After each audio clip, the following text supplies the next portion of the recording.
Soyez bénis et je suis l'évêque Jonas Chantal Yo de Gaza. C'est avec un grand plaisir, un grand honneur, une grande admiration que je suis là devant vous pour vous dire merci pour le soutien que vous m'apportez dans tous les domaines, surtout la prière, en suivant mes vidéos, en les partageant, en likant. Cela me donne beaucoup de force de me relever et d'avancer et de vous transmettre ce que Dieu dans mon cœur. Alors cette vidéo vient suite à la dernière vidéo que j'ai faite sur les mamans qui ont déjà des adolescents, des adolescentes et ceux qui ont besoin vraiment d'un soutien spirituel. Je voudrais vous dire que lorsqu'on est déjà mère d'un certain âge ou maman d'un certain âge et mère des enfants adolescents, nous ne pouvons plus réagir dans le monde comme si nous étions encore en tête d'affiche, comme si le monde tournait complètement autour de nous, sinon il va avoir un problème. Alors suite à la dernière vidéo, il y a une maman qui voulait témoigner, qui voulait commenter, mais elle a dit qu'elle n'arrivait pas. Alors il fallait que je fasse cette vidéo pour donner son témoignage. Elle dit ceci,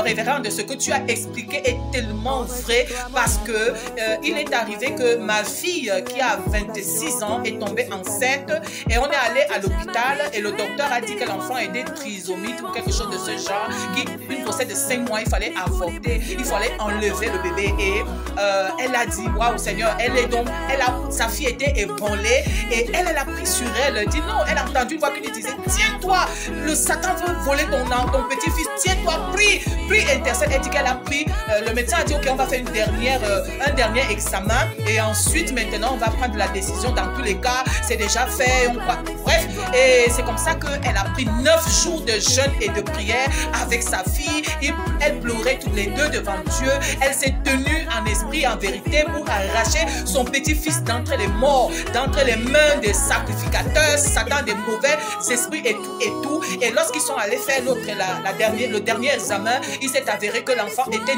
normal. Donc elle voulait témoigner pour dire aux femmes que c'est nous, avec nous que Dieu a créé l'univers, que c'est avec nous que Dieu bâtit les géants de ce monde. Vous vous souvenez de Jacob, que c'est sa mère qui a détruit l'ordre établi et pour faire de Jacob le successeur. Vous vous souvenez aussi de la maman de Salomon, Bathsheba, c'est elle qui a détruit l'ordre pour établir. Les cas sont extraordinaires. Donc elle dit nous les femmes, et je voudrais donc vous dire ceci. Nous ne pouvons pas nous mettre en prière pour nos enfants, sortir de la présence de Dieu et se comporter d'une certaine manière. Je voudrais vous dire quoi? Je voudrais vous dire par là que prier c'est quoi?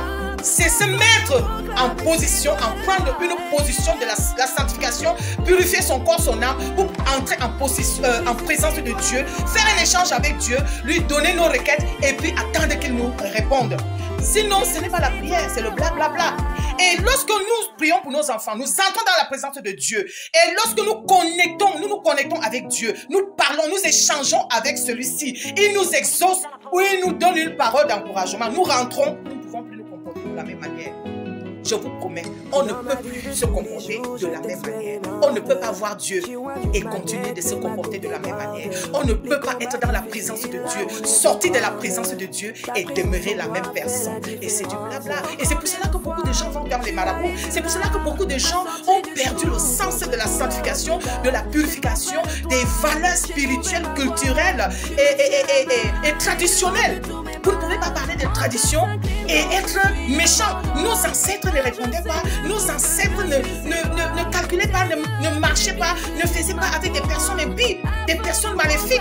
C'est justement la religion qui a amené le fait que, tu vois, tu vas aller à l'église en sortant du 3e bureau, tu vas aller à l'église après avoir mangé ton frère à la sorcellerie, tu vas aller à l'église en couchant avec les maris de truie, tu vas aller à l'église en volant, en pillant, en faisant ceci. On voit l'exemple, suivez l'exemple. Les qui sont les premiers, les qui occupent les premières places dans les églises, c'est pas toujours des personnes pieuses. Alors je peux vous dire, maman, et le temps est grave, l'heure est grave, tenons-nous, levons-nous en esprit, en vérité, prions pour nos enfants, intercédons, parce que l'heure est grave. Quand nous regardons les cieux nous annoncent des nouvelles pour nous dire, priez, jeûnez. Et je voudrais vous dire, j'ai laissé sur mon mur des prières pour nos enfants. Et nous sommes déjà en octobre, novembre, décembre. Les mois de bleu, c'est les mois de sacrifice. sacrifice. C'est le mois dangereux. Faites ces 2 prières le matin et le soir. Pour vos enfants, prononcez les noms de vos enfants. Priez pour vos enfants. C'est le véritable héritage.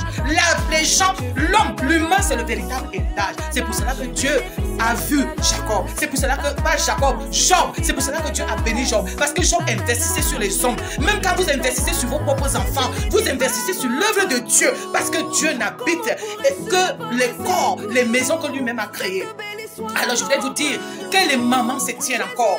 Priez, vos enfants sont déjà en âge de compter sur vous. Vos enfants sont en âge. Et surtout quand vous n'avez plus de parents derrière vous.